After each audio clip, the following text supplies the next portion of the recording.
In this example problem, we're going to perform a hypothesis test.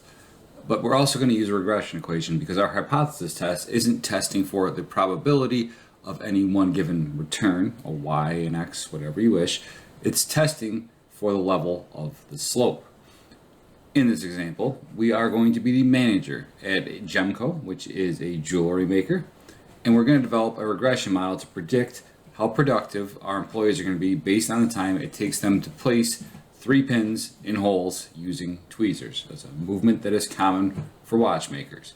This data file that we have over here has the examples from 20 employees of how long it took them to do this challenge, to put these pins in, and on average, what's the number of watches that they produce each shift. And after we establish this regression equation, we are going to test whether a manager's assertion is correct, because this manager is claiming that for every extra second taken to place these pins, the number of watches produced per shift is going to decrease by 2/100ths, 0.02 if you will.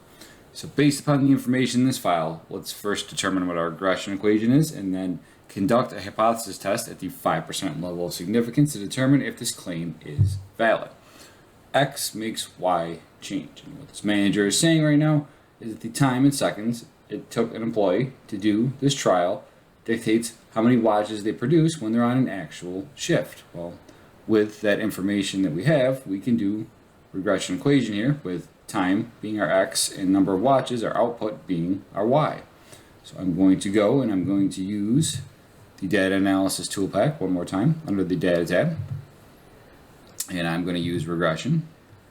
And the inputs that I'm looking for, my Y range in this case, is going to be all of the returns that we have for the number of watches which were produced in a shift. And my X range is going to be my returns for the time in seconds it took those respective employees to do the trial. I'm going to have the labels button on because I started with row 1 up here, which is our headers. And then for my output, I'm going to throw it someplace immediately underneath the spot where I'm going to fill in the answers to my questions. So right here in cell D21 looks pretty good to me. And I'll hit OK. And I come up with, once it loads, this particular set of information. What we have right here is that the base level, our intercept, is 35 watches per shift. And this decreases by 2/100ths of a second, like 0.026 seconds if you will, for every additional second it took the employee to complete this trial. Well, we have what we need now for the regression equation, because it's just our constant, which down here is this 35.9090, plus the slope of the only variable that we have, which is negative 0.0261. So filling numbers into that equation should, in theory, give us a predicted level of output that any one given employee can have once we hire them, based upon the time that it took them to complete the test to place these 3 pins. But we're hypothesis testing to figure out if this manager's assertion is true over here. I mean, our slope is saying that it is a number that is actually greater than that. So is this absolutely correct? Well, what I'm going to need is my t statistic to start with. The thing that's going to capture how much variance that we have within the sample based against what will be the overall average. And the formula for it is right here. It's B1, which is the slope of the variable we tested for, minus B of J, and that is what the manager is claiming. It's the adjustment that we are making to the slope. The manager is claiming there's a decrease of 0.02 seconds, and we're going to take the difference between those two inputs and divide them by the standard error of B of 1, of our slope that we have for the number of time in seconds it took somebody to complete this. So all I got to do here is just fill in my input. So equals, open a parenthesis, B of 1, which is the coefficient for the first variable that we have, minus B of J, which is this 0.02, negative 0.02 that the manager is claiming. We're going to divide that by the standard error of that variable. And my information over here tells me the standard error of our time in seconds variable is 0.0022 if we round off. And when I throw that all in, I come up with a t statistic of negative 2.815.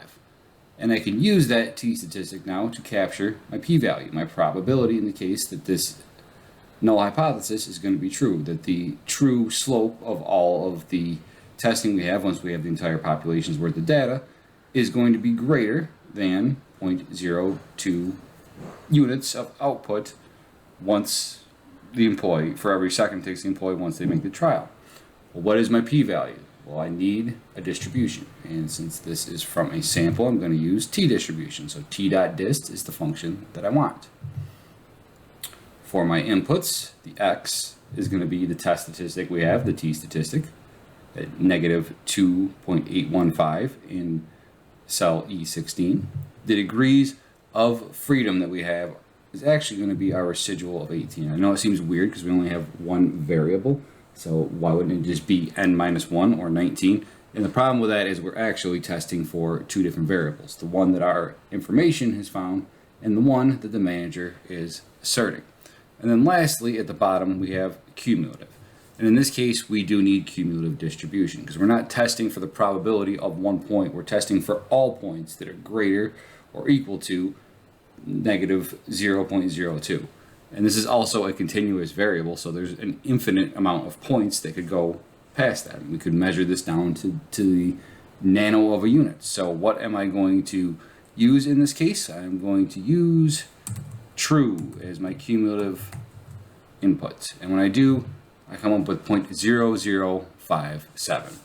So basically what we're saying right here is if we reject right here, there's a less than 1% chance, like a half of 1% chance that we're going to make a type error. Well, what's our significance value? Our significance value is 0.05. So do we reject the null hypothesis? Do we reject the manager's assertion saying that population-wide, if we do this test until the end of time for every employee that comes in, that for every extra second it takes them on the sample test to place those 3 pins, their overall average productivity coming out is going to decrease by 0.02 seconds. Well, it's still a hypothesis test. We always ask ourselves the same question. Is P less than alpha? And in our case, yes, it absolutely is. So when P is less than alpha, you reject the null hypothesis in favor of the alternate hypothesis. So my answer to this is going to be yes.